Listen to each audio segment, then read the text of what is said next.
Buenas tardes a todos. Dirijo este mensaje preocupado por las palabras del presidente de la República del pasado jueves e indignado, al igual que ustedes, para responder a su pregunta sobre qué hubiéramos hecho en su lugar.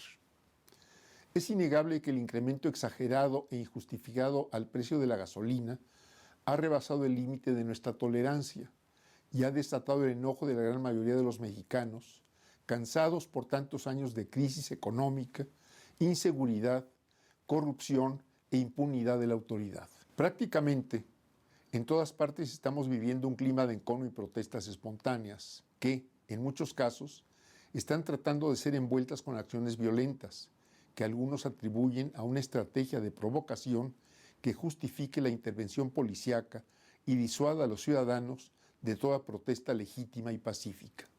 Es claro que el descontento es generalizado y las respuestas, tanto de la mayoría de los partidos, legisladores y funcionarios, no han sido satisfactorias. El presidente parece desconocer que los 4 años de su gobierno y los últimos 35 de neoliberalismo han sido de fracasos, que los gobiernos se han desentendido de procurar el bienestar de las familias y proteger la soberanía nacional, cayendo en un descrédito profundo. Hoy, ante esta nueva crisis, ¿a quién le habla usted, señor presidente? ¿A los responsables de las crisis o a aquellos que pretenden que las paguen? La insensibilidad del Ejecutivo frente a la magnitud y profundidad de la protesta social solo puede entenderse por la terrible fractura entre sus objetivos y las necesidades de la mayoría de los mexicanos. Es una simpleza postular que el gasolinazo solo afecta a los automovilistas. La desregulación de los mercados de la energía que el gobierno ha emprendido es resultado de la reforma energética, pero la liberación de precios es un proceso que chocará ineludiblemente con la reducida capacidad de compra de la intensa mayoría de los mexicanos.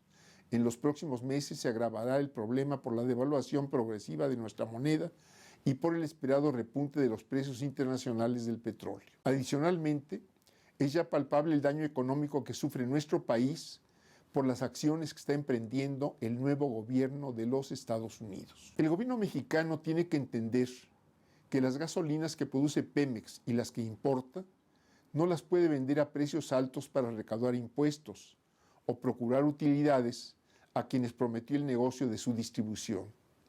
De la misma forma, debe conceder que el país no está frente a un problema fiscal derivado del combustible, sino frente a las políticas equivocadas aplicadas a lo largo de 5 sexenios. La Ley de Ingresos para el 2016 fijó la recaudación del impuesto especial a las gasolinas en 209,000 millones de pesos y se recaudaron más de 285,000, es decir, más de un tercio de lo presupuestado. Para 2017 se volvió a establecer una meta de 284,000 que superará sin duda los 300,000, dada la tendencia de la demanda nacional.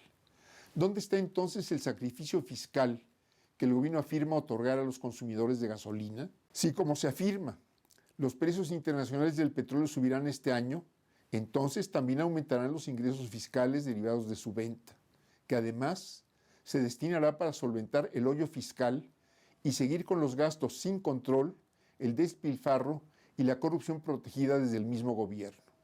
Es evidente que estas medidas fueron tomadas con una gran insensibilidad política. El presidente adelantó a este enero, sin explicar la razón, la liberalización del precio de las gasolinas cuando estaba programado para abril de 2018, y ello se ha traducido hoy en un desabasto notable, por la especulación y por no existir suficiente capacidad de almacenamiento ni de transporte. En su momento, fuimos muchos los que señalamos las consecuencias negativas que traería la reforma energética para el país. Por más de 78 años y más allá de los errores y corrupción en su conducción, Pemex ha sido un gran instrumento para el desarrollo industrial del país. Particularmente, su capacidad de refinación es una de las más grandes del mundo. Su actividad en la distribución de combustibles significa un negocio que en ventas supera los 32,000 millones de dólares anuales. Pemex sigue siendo un negocio lucrativo que puede financiar sanamente su expansión para garantizar los combustibles que el país demanda, pero que el gobierno ha detenido por incapacidad administrativa. En resumen, mi respuesta a la pregunta del presidente es la siguiente.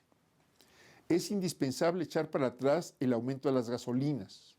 Los precios se deben mantener al máximo de diciembre de 2016 y es necesario convocar a un gran foro nacional de expertos para analizar este urgente problema y proponer soluciones. Se debe recuperar el funcionamiento pleno de nuestras refinerías para abastecer con producción nacional más del 50% de la demanda y aumentar la inversión de Pemex para incrementar sostenidamente la capacidad de refinación y eventual exportación de productos de valor agregado. Impulsar la construcción de ductos seguros que mejoren la eficiencia en el transporte nacional de petrolíferos, detener el robo de ductos y gasolineras y que disminuya sus costos. De nada servirá continuar apuntalando la fiscalización si no existen en contraparte elementos que aseguren a los mexicanos y mexicanas la integridad de la gestión pública.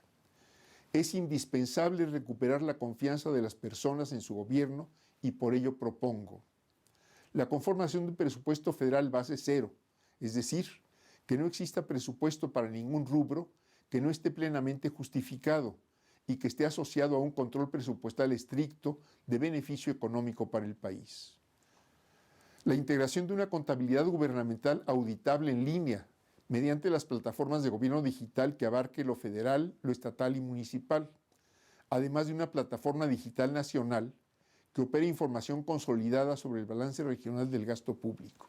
Quiero convocar a todos para defender la industria más importante, la soberanía de nuestro país y el bienestar común de los mexicanos.